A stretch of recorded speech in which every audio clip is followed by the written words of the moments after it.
Well, my name is Sid Alinik. This is Marcus, and we're sitting here with a special guest tonight, Troy Evans, and we are on the Troy Evans Ranch, which is a really beautiful place, and you are listening to Fallen Hour Radio. I feel like that was kind of a weird thing, the way to start it. Really beautiful place, real Fallen Hour Radio. Sorry. You hear his radio voice just kick right in. Yeah. I can't help it. I know. It just happens. He says he's not going to do it, and then right when he starts talking, it just comes out. It's, projection. Yeah. You are now listening to Fallen Hour Radio.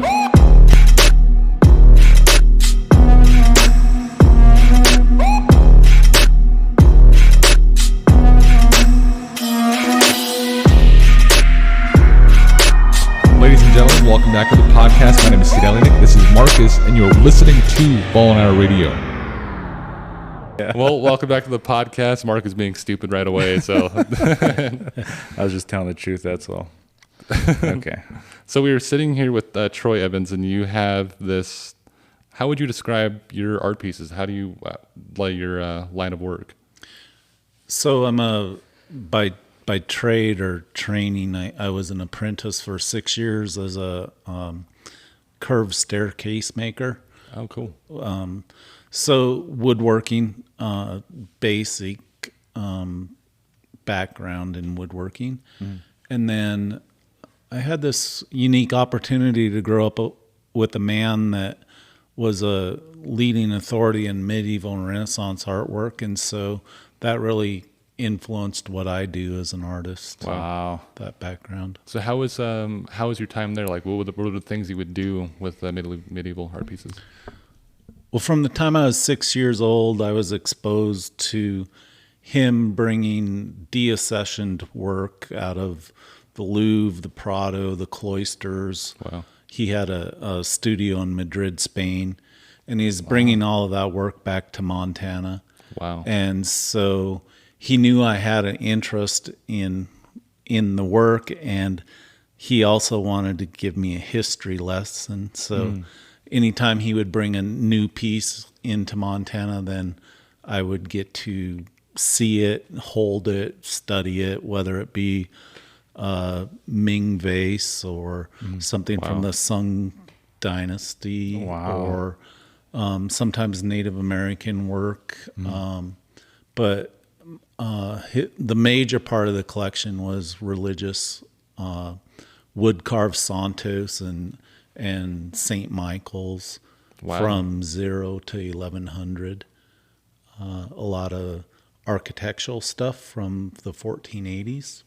Wow. And sometimes religious icons and things out of religious collections. Wow. So you said you were helping repair them, or is that what he did? Was repairing the art pieces? Or no, I didn't do any restoration on the art pieces per se. I did get to do a lot of restoration on architectural pieces from that time period. Wow. For instance, window grills from 1480, Moorish doors and window grills. You know, at that time they didn't have glass in their architecture, so they would create these cool hand-forged metal window grills. Oh, wow. And then they'd have shutters over those. Oh, okay. And that's, how they had a window, essentially. Right. Man, I'd be like so afraid to touch anything that old, man. I know. I'd be afraid I was going to break something.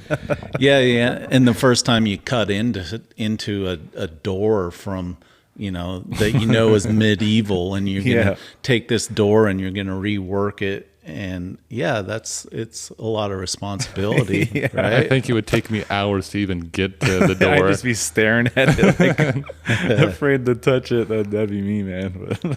The really neat thing about holding art of that quality, I don't know if you guys have ever held anything that was really old or ancient, but I've held several pieces, and you can feel that energy. You just know it's special. If you're holding a Ming vase, you already know it's special before it's in your hands.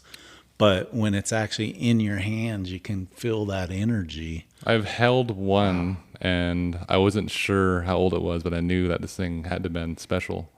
and it was these. I guess it was from a priest, a Japanese priest or a Chinese priest, and it was really old. And they can't date it yet. They're still trying to find these people to date it, but it's sitting in the rock shop. Oh yeah. And it was a stamp. There were these two like sculptures of this guy who they think the priest was, and they kind of sit together, and under that it's a stamp. And I was like, wow, that's really cool, and I wanted that, but they're not going to sell it.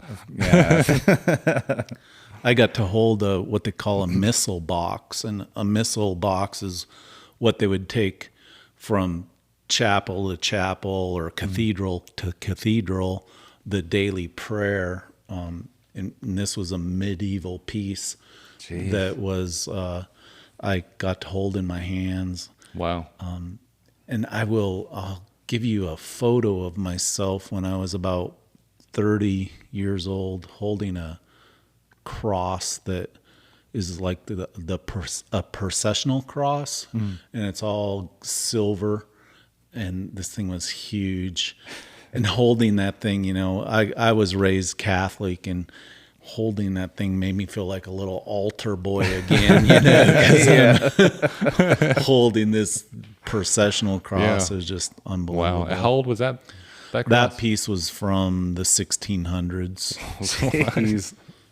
I don't know if you can trust it. And even walking into the rock shop, there's all these really cool things in there, and I'm like, I'm really clumsy. I'm gonna one of these days I'm gonna my break problem. something.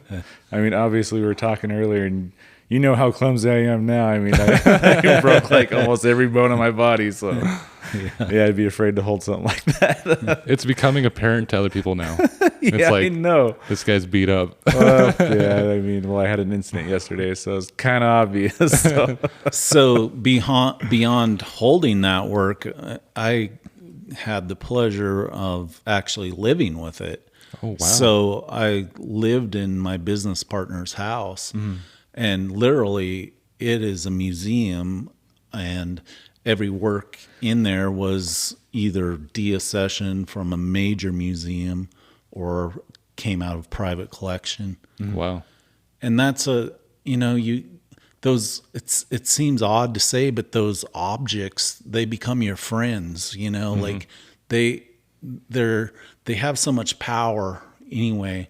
And then you live with them and see them daily, whether it's a masterworks painting or sculpture or a decorative arts piece. It has a real power to it. Yeah. So I literally just be like growing up in the same house as history. That is pretty amazing. Yeah. That is. I think I might have told you the story about when I was a kid, I would fake being sick so that I could go to the gentleman's parents' house that later became my business partner. And they had a Jacob Asano painting. It's all the animals loading onto Noah's Ark. Wow. And you could look at the paintings from 1580. Wow. You could look at that painting all day long and pick out different animals, especially if you had like a little light, which I would take with me. Yeah. That is really cool. It is. Yeah, I don't think I'd trust myself. Me either. Yeah, so I mean, what a rare opportunity. And then when my business partner just died, that piece ended up going to the Philadelphia Museum of Art, and that's Wow. where it is now. And it was sitting in a house. And for that's a a piece I grew up with. Yeah. Wow, you that's know? crazy. Yeah. You got to go visit that thing. Yeah, I definitely want to see it there once. Yeah, that'd be awesome. Just to see it. If we ever go there, I want to go see it. Yeah. Yeah, most definitely. Now we have this, I don't know, it's like, how do you do all these woodworking, and I know you're doing a commission right now about a desk and a chair. And what does it take to go from, like, do you put a picture in your mind first? Do you have sketches, or do you just kind of Well, go into it? we'll use that desk and chair as an example. I met the client, and this happens a lot. The client will give you a basic theme. She said, "I love red," Right. Yeah. and so, okay, what do I do with that? So then I started thinking about, have I done anything in red before? Yes, I have. So then what I will do is I'll actually make a model, or some people call it a maquette, but I'll make a model, and that really works for me, even if it's a client that doesn't want something in red. Yeah. The nice thing about that is let's say a client wants a conference table. I can build that conference table before I ever build it. And I'll use the exact wood that I want to use. And the really cool thing is it will help sell it, because I'll present it. I never build my models with an agreement of a design fee, because I want to keep all of my models. Right. Oh, okay. So I have a collection of all my models.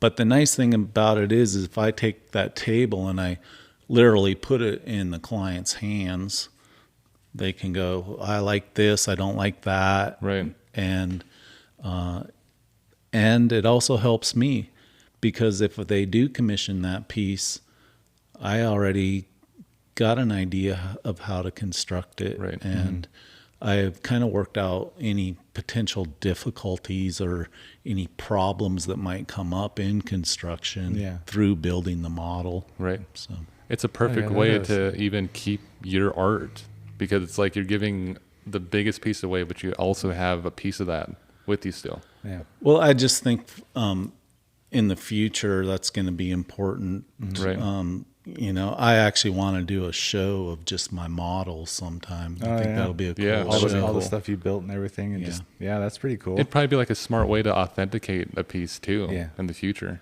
I think so. Yeah, and have you have the model, like you have the blueprint to that thing. Yeah, right. Basically the original blueprint. Yeah. Right. Yeah, I wish I could do that. Cool idea. It is. Yeah. And sometimes the final project varies from the model, but small details. And, yeah. So can you name, I'm trying to think if you have like a photo that you can reference, and what is the most challenging piece you had? Wow. I did a table that was 27 feet long, and the tabletop was 4 inches thick. So just the mass of That is pretty big. doing a piece that big is challenging. I wouldn't say that is necessarily the most challenging piece I've ever done, but the sheer mass of doing a heavy piece. Yeah. I joked with my friend about this. She's a sculptor in wood as well. And when she was young, everything she did was really big, and there's like, for artists, there's an intrigue to do things big. Yeah. Right. Yeah. And, as we get older, that intrigue kind of goes away a little bit, because you realize when you get that piece done, you're going to have to move it, and then you're going to have to move it again for a show, and then into a new gallery. So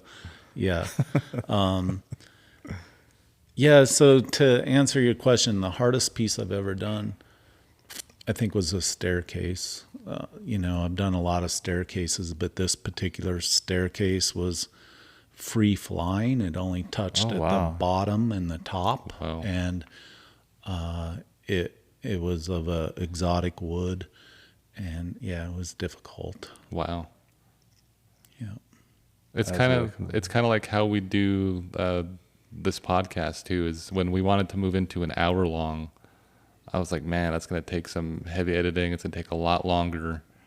And it's almost like the same feel of like making bigger things. And eventually we'll probably go back to 15 minutes. I don't think this compares to what I always you do just that. said. I always do that. I don't know why. This was like this. I get in trouble a lot because I say the dumbest things ever. I actually don't think that's dumb, because what an artist does, we're constantly editing. Yeah.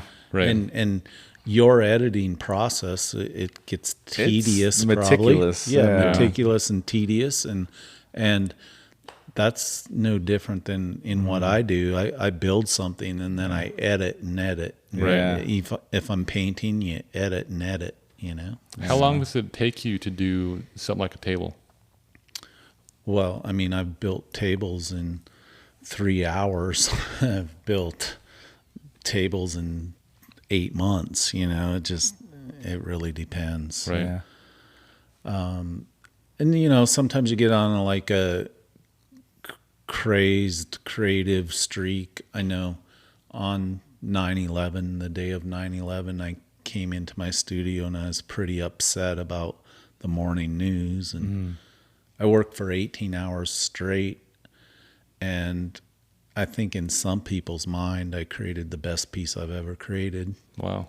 It's called Firehouse 7. I still own the piece. I haven't wanted to let it go.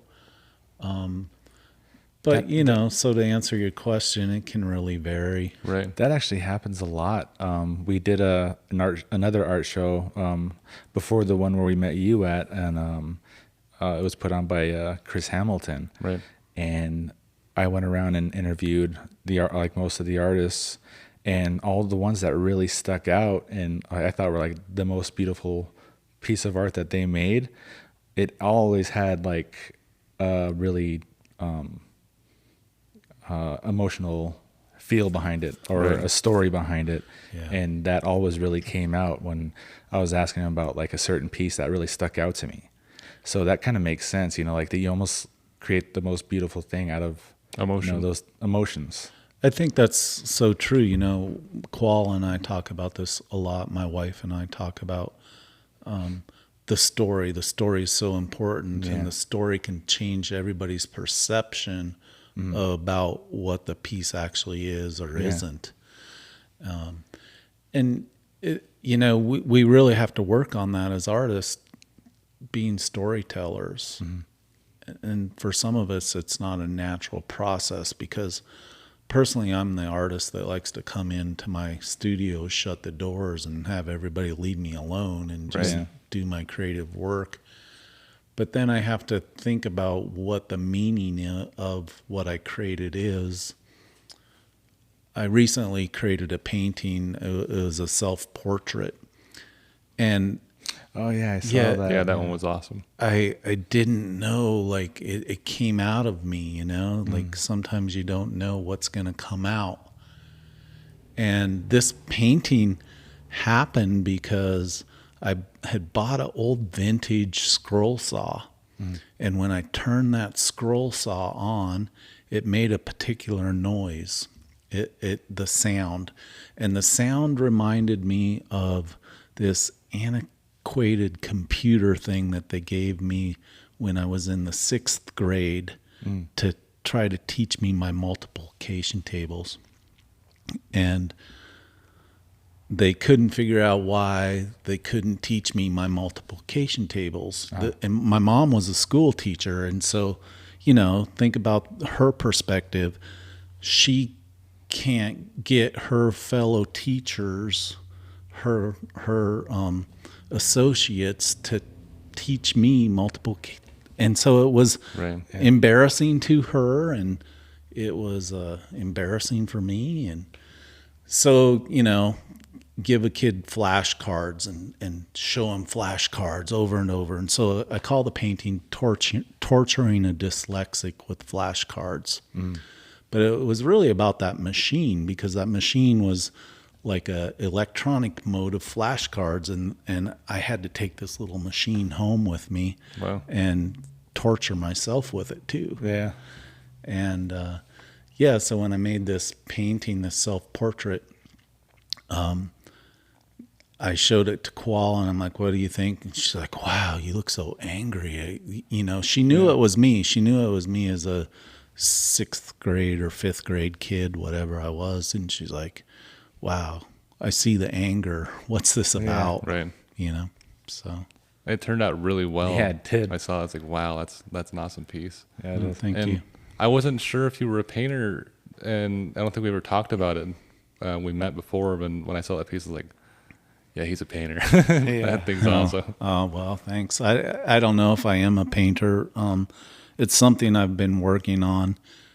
I went through a program with the Montana Arts Council, and they looked at my sculptural pieces and were like, yeah, this is great, but every one of these pieces is $10,000 and up. You need to have something that the average person can buy, because there's a lot of people that would love a Troy Evans, but they can't afford a Troy Evans. So what are you going to do to fulfill that need? So I had always been intrigued with this movement called architectonics, which was a form of cubism. It started with 4 Russian painters that went to study cubism, and they came back and they started their own movement. And this happened about 1913. And so I was intrigued with the lines of those paintings, and so I started doing my own version of those, kind of innovated them in that I didn't draw the lines, I actually cut the lines with a saw.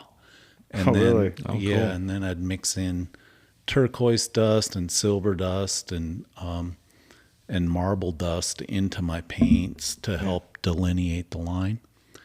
And I was really happy with that because my first show of 56 paintings sold out, and I commissioned 17 on top of the 56 that sold out. And that first show was in 2012, and I think I've probably sold over 450 of those paintings.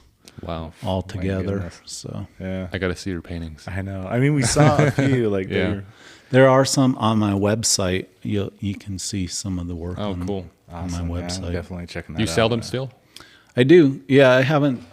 So I've kind of took a break over the whole COVID thing, and I don't know why. I was pretty much working on sculptural stuff, and honestly, I was playing with my horses a lot during that time period. Right. But I kind of needed that break, because there was so much going on in the world, and it was like, I kind of needed that break. I'd been working hard. I had just finished the big turquoise cabinet that's at the World Trade Center. Oh, cool. And so I needed a little hiatus, but I'm ready to hit it again. Yeah. And I think my style is going to change, actually. I think it's going to go more towards figurative, perhaps. Cool. Yeah. I like that piece you did with the turquoise. And you told me about. Tell us a little bit more about that. So I was at the Western Design Conference, which I have been involved in quite a few times, and there was this new product there. These people were the first people to create tile out of turquoise, and I was just fascinated with their product, and I left them my business card and walked out of their booth, and to my advantage, my wife walked into the same booth 20 minutes later without my knowing and said, wow, this would work so well with my husband's work. And she showed him all of my portfolio on her iPad. And long story short, the next thing I knew, I was going to Kingman, Arizona to help in the process of building turquoise tile. And That's awesome. I stayed with the owners of the company. They were just awesome people. And then they started giving me their product to use. And what a great thing, because it's a super neat product, and nobody else has it, and nobody else. So through that process, I got to show in some really incredible places like Dubai, the Architectural Digest show in New York City. So it was a great experience. And also now I'm in the World Trade Center with a interior design a company called Ethan and Associates that are just wonderful people to work with. So. Wow. And you said that piece had about what, 60,000 worth? Yeah, the value of that particular tile is $8,900 a square foot. So Oh, wow. it adds up quickly. Oh, yeah, I bet. Adds up very quickly. I There's mean, just one tile that added up quickly, right? 14.7 square feet in that cabinet. Wow. And then not only is it precious in that sense, but the whole interior of the cabinet is gilded in silver, and it has featured in the center of it a Moorish hand-forged window grill from 1480. That's awesome. Wow. And all of the joinery, I looked up and studied Moorish joinery, so all of the joinery in it is Moorish. Did they ever send you a picture of the setup currently with that piece, or? Of it in the showroom? Yeah. Yeah, I could get one. Yeah, I think I do actually That'd be awesome. have one. This is probably one of the coolest. I mean, we're starting to get into this series now of interviewing artists, and Man. really diverse artists, and a lot of really cool undiscovered artists too.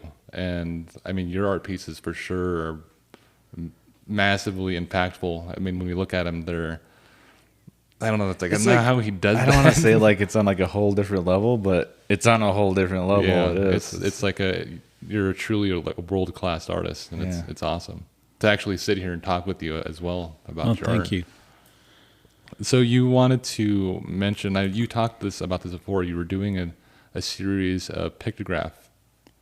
Yeah, I had clientele that were trying to. So interestingly, my art started because other people wanted to display their art, right? Oh, interesting. So my art was for their art, if you will. Right. Because these individuals had these great sculptural pieces that they didn't know what to do with. What do you do with a Madonna and Child from 1100? How do you display that, Right. right? So I started building tables and podiums, and my initial concept was to build a podium or table for a sculpture from 1100, and how do I build something today and put something that's medieval or ancient on Right. it and have them have a Match. continuity, right? So that was the challenge initially, and then it became more refined than that. An individual has a Western sculpture of horses running across a field in bronze, and what do you put with that? And so in thinking about that, I started thinking about pictographical drawings, and I loved that a lot of times pictographical drawings were these very simple animal figures. You know, a dog running across a cliff would only have 3 legs. Yeah. So I did a piece called Sue Dog, and it was a table that people would look at it and they were like, that thing's actually moving.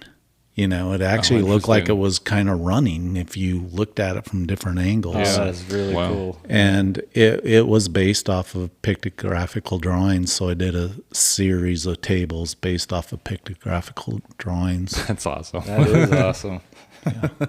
We got to see some of those too. I know, man. Yeah. I want to see some of those. And I mean, we spoke before when you were talking about, this is one of the biggest things I think you were talking to us about is you also like looking at art where they do what you just did, where you're meshing something of today, modern times, with something that is ancient or older. What do you think? Is there any other artists out there that you look at and they do something similar?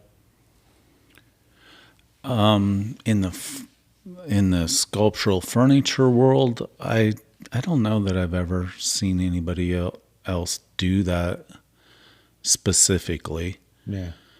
I'm trying to think. You know, there are sculptors that also paint, and sometimes they merge their painting ability onto their sculpture. Oh, right. So they're taking two things of different continuity and trying to mesh them. But specifically in what I do, I'm sure there are other examples, but I can't think of any right now. I've never heard of anybody that does what you do. I mean, it's a really cool story. I mean, you were basically started out making displays, and then that transitioned into these massive, amazing pieces. Yeah, and that is exactly how it happened. We had this great clientele, and they were buying these pieces and didn't know what to do with them in their homes, how to properly show them off, if you will. And so, and it was also a super great opportunity for me as an artist, because who gets to kind of start at the top of the echelon in clientele? Most artists work their way up. Right. And because these people were already the people that were buying museum quality works that were deaccessioned and medieval works. Yeah. They were already upper echelon clientele. So I went from 0 to 60, right? Or 0 to 100. You just did a beeline across the course. Yeah. Wow, it's an awesome story. I like that. Yeah. I don't know. I was like, I don't even know how we would do that. Just get right up there. It's impossible. You did the impossible. Well, for you, it'd be like if you went directly on the Tonight Show or something like that with my little camera. Still using the same camera. I can do that with this. directly to Howard Stern. Yeah. Oh God. So what do you want to talk about? Do you want to go right into his story, or what do you think? I'm curious. I am, like, earlier before we turned the cameras on, you mentioned that you had a story. We usually ask, people that we're interviewing if they have anything strange or paranormal or creepy or any kind of lore story. Right.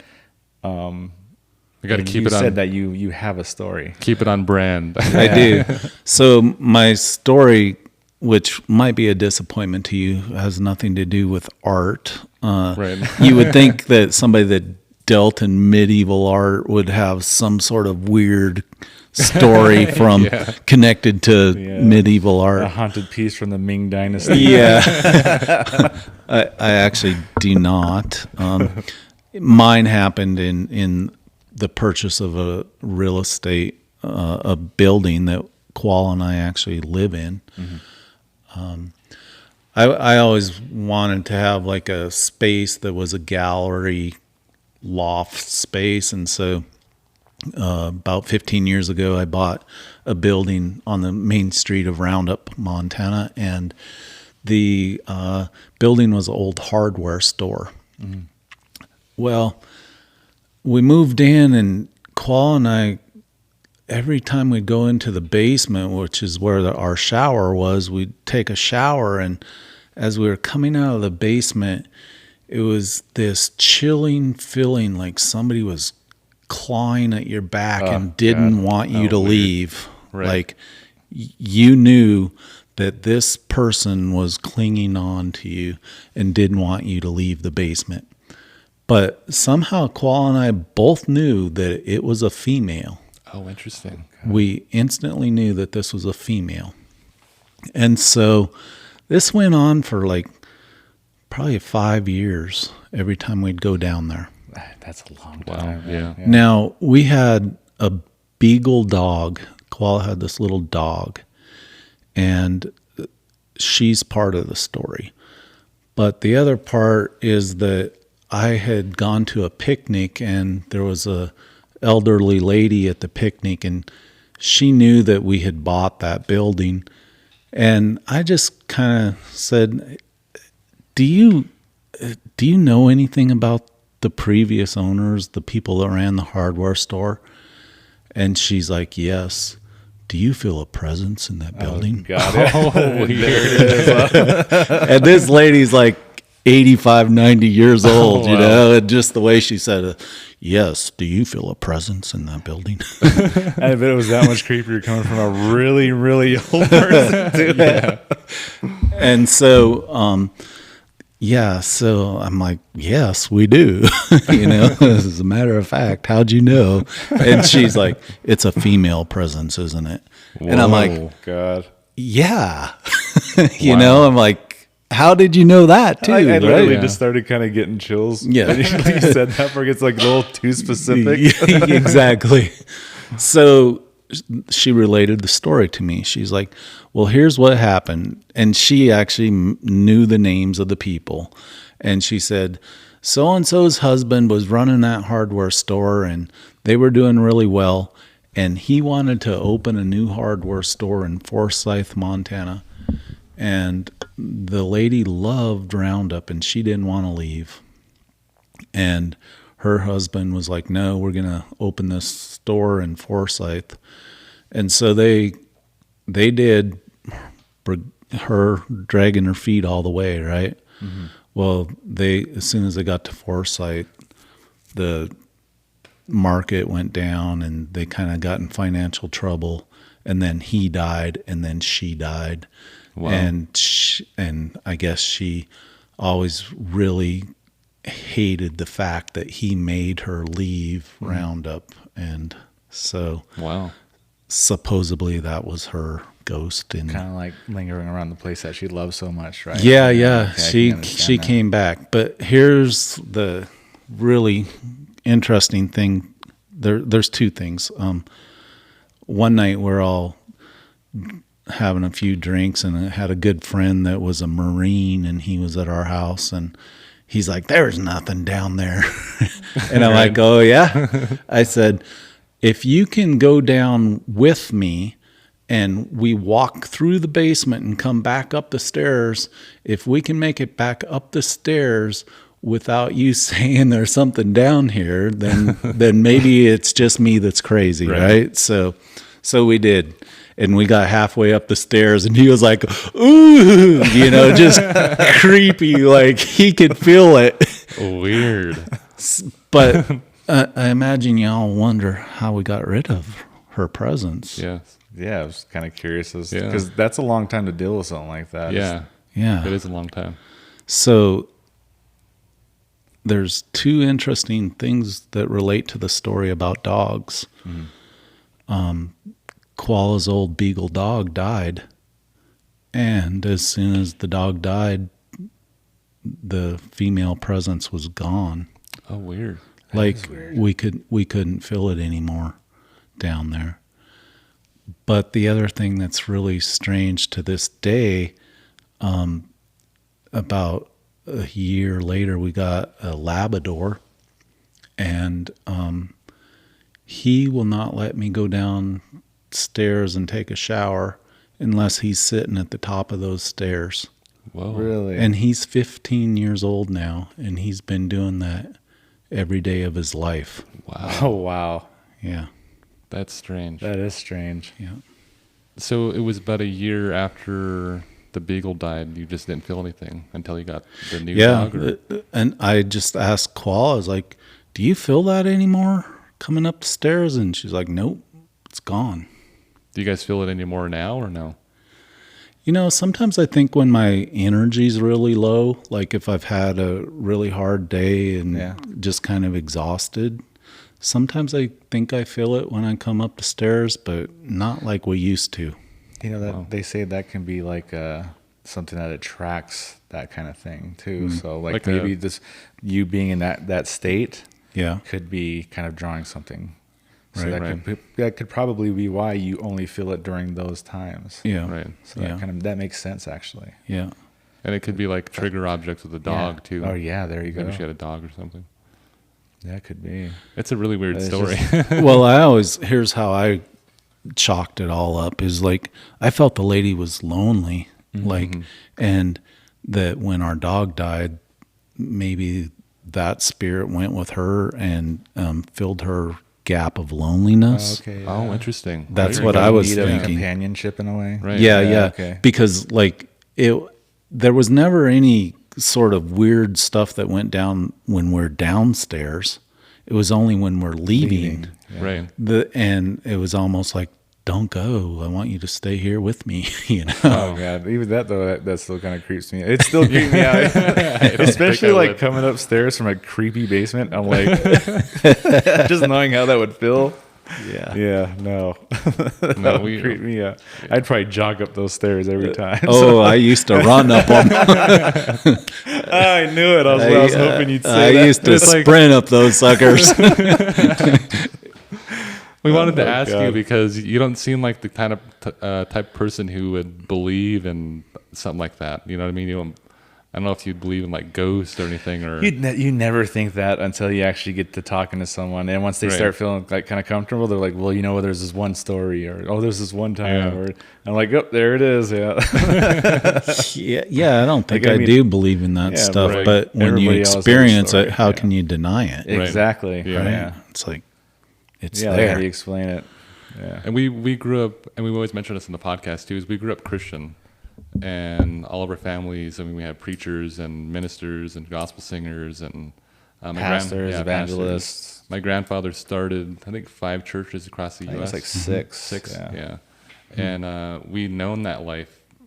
I mean, we would go on the road with him as Right. kids, Yeah. and you would see things. You know what I mean? You would see Impossible things. yeah, impossible things. And it's kind of led us on this road to what we do now. It's like kind of giving people a taste or talking about these things and talking with people who don't really would believe in something like that. And then like there is something other than what we're experiencing now. You know what I mean? There's an afterlife. What are some things we experience? Like, is there hauntings, things like that nature? I think it's like a really good thing to know too, because like if you don't believe in any of that and you finally experience it, then you have like this whole new chapter that you can jump into. Like, there's got to be something different than what we're doing now or how we live now. Yeah, if you think just going up those stairs are creepy, I actually went to a place that was full of haunted items and from all over the world. You know, this is Zach Bagan's Zach Haunted Bagan's Museum. Haunted Museum from Ghost Adventures, and The way you say that's so funny all the time. I don't know why you adventures. Adventure. That's That's what it is. I said that to Alita. I was like, he's going to say it again. The way he says words is weird sometimes. Ghost I was Adventures. getting shut up. I was getting like, yeah, just the way I pronounce certain Adventures. words. I guess it's funny, but That's like advertisement versus advertisement. Yeah.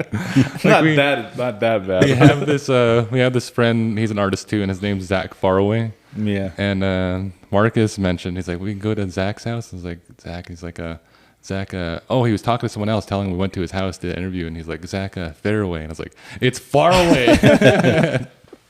Like, how you do that with your words? I know. Yeah, I did. Continue. But anyway, like no, like I had that feeling really bad. I actually got to go into his basement, which like he never really let anybody do, and he finally started doing that when I went there. And so I got to be one of the people that got to go down the first time he really opened it. And when I was coming up the stairs of his basement, like, yeah, I wanted to run up those stairs, but like he has cameras everywhere. Like, okay, don't run, just keep walking. Like, And sometimes he keep publishes it cool. those. Yeah. He puts them out on Yeah, his he Instagram. put it out. I was and like, things. I don't want that seen on TV. So I'm like, just walk up the stairs, keep it cool. Yeah, and it's something I want to get into as well as start collecting things Stuff like that. and put them in a storage for sure. And I'm gonna keep it in my house. But like my wife, we have this table coming up, and it's a table that was built by a great grandfather. They don't know exactly how old it is, but they know it's family built, and it's been in the family for generations. And Yeah. it's a small table. We haven't seen it yet, but Mm-hmm. I hear it's a small table. And I didn't know about this until maybe like 4 years into me and Letha been together. And then they finally told me about this table. And I think it was after we got married. And they said this table that they have they have it still. And they said the table would dance. The table would move around by itself and no It would one's touching literally it. Yeah, it would shake start and dancing. move They and- said yeah. even at parties it'd be like a party thing. They would bring it out, Yeah. and the table would start Oh, dancing. you think that's crazy? Check this out. Yeah. That kind of thing. Your Ouija board's nothing. Yeah. Watch this. yeah. Yeah. And I guess the history behind it, well, it also smoked cigarettes. They would put cigarettes on it and would smoke it right away. Wow. and that one got me. I was like, why I have to see this? And I was thing? like, okay, I was So like, you actually want this table? I want the table. But, he does. He wants but, this thing. That's what I said. we asked the great grandma, and she's still around, and she's got to be, I don't know how old she is, but she's the great grandma. And she said as a little girl, she would be placed on the table, and the table would levitate. Wow. And the aunties and the other grandmas also have stories like that about the table. And Yeah, now, like, oh yeah, you just set it on it and just wait. And they said that table would start coming off the ground. Yeah. I was like, and about 40, wow. 40 years ago, well, they used to use Ouija boards on it too. And about 40 years ago, a lady, an elder or a medicine woman or somebody found them and came to their house, and she told them to stop talking to the table. And it's been about 40 years Stop since. using it to contact spirits Yeah. and stop talking with it and stop, Yeah. basically doing what they were doing. Right. Right. And they didn't call this lady or anything. This lady just showed up at their doorstep out of nowhere, and they did not know who she Yeah. was. And And she told them to stop what they were doing. Since that's then, kind of weird, man. for 40 years, they have this table wrapped in wire so it can't move. Oh, wow. And it's been put in storage. And It literally has the legs tied together so it can't Wow. shake. and move. this is in my wife's family, and it's been a couple of years now since we heard about it. And Yeah. I think this coming next week, we're finally going to have the chance to go and meet the table. It's weird to say that. yeah, meet an object. Yeah, and talk to the family about it. That's going to be interesting. Like getting some crazy stories. So are and you stuff. going to cut the wires right away? I'm going to ask him. I would freaking love to do that. I'm gonna- Just and like, we're can we gonna- just do it once. Because she said the auntie that we're going through, she said that if she had it, she wouldn't let us talk to it, wouldn't let us take the wires off. She said, but the dad who has it now, she He's said like, he's so into like, that. oh yeah, come on, come, check it out. This and So that. we're going to get there. We're going to see if we can take the wires off and Yeah. see if we can use we're going to get a spirit box and see if we can use that spirit box on there and if anything happens. See what happens, I guess. Like that was his idea, but it's like, oh, I gotta be there. But Right. And it's kind of weird because like you experienced a lot of these old items, but nothing's had those sort of effects. And but this Well, thing is kind of made for that, actually. right. Yeah. know. Like I've been able to feel good energy from these objects. Right. So that's, I think that relates. Yeah, Right. it does actually. It- And this thing is like feels like bad energy to me. Right. Like Yeah. it feels like because even her aunt, his wife's aunt says that when she walks in, she just doesn't even like looking at the thing because it creeps her out so bad. This thing is such a big controversial piece Within the family. that even at the grandmother's funeral, they were all gathered talking about this, like who's going to get the table and stuff like that. It's Yeah. like it's a big thing, I guess. Yeah. I only think I have one object that has ever bothered anybody. I have this, it's a wood deer and it's bright red, but it's got real antlers on it. Oh, interesting. But it's wood carved deer. And I like it. Koala thinks it's evil. She doesn't even like looking at it. Really? And like I've tried to set it every place in our house and she just hates it. I'll take it off your hands. He'll gladly take it. Is it your piece? Yeah, it is mine. Yeah. That's awesome. Yeah. No. I think when you were talking about how,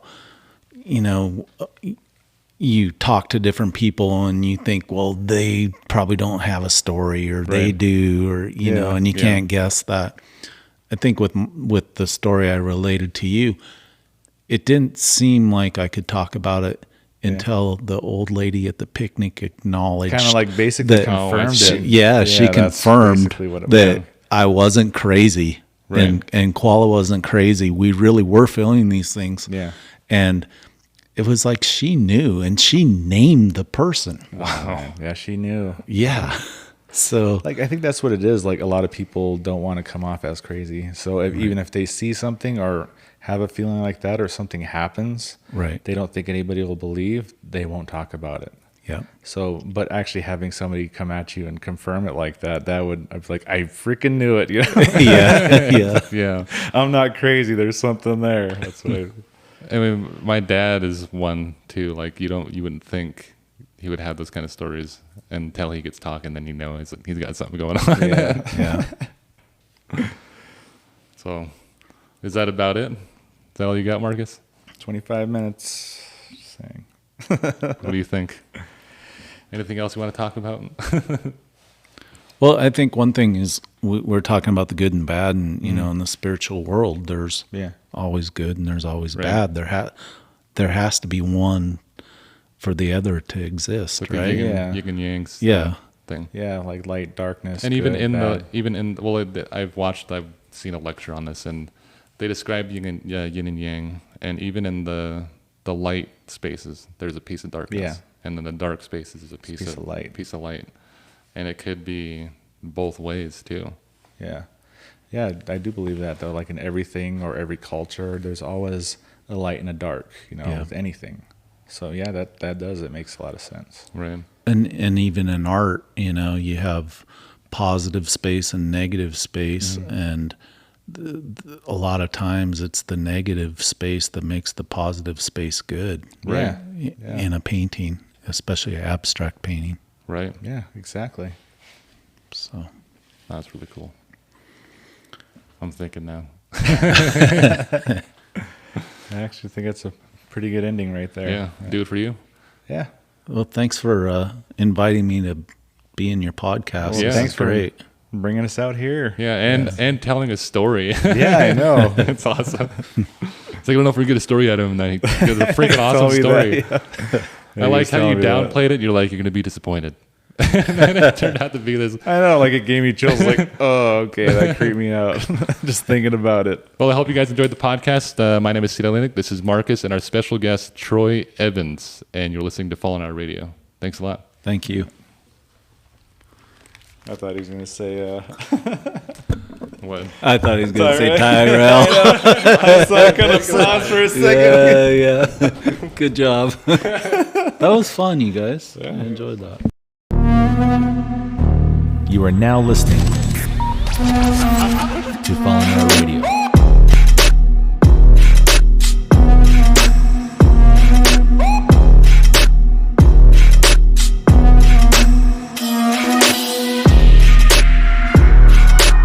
Ladies and gentlemen, welcome back to the podcast. My name is Sid Elinik. This is Marcus, and you're listening to Fallen Hour Radio.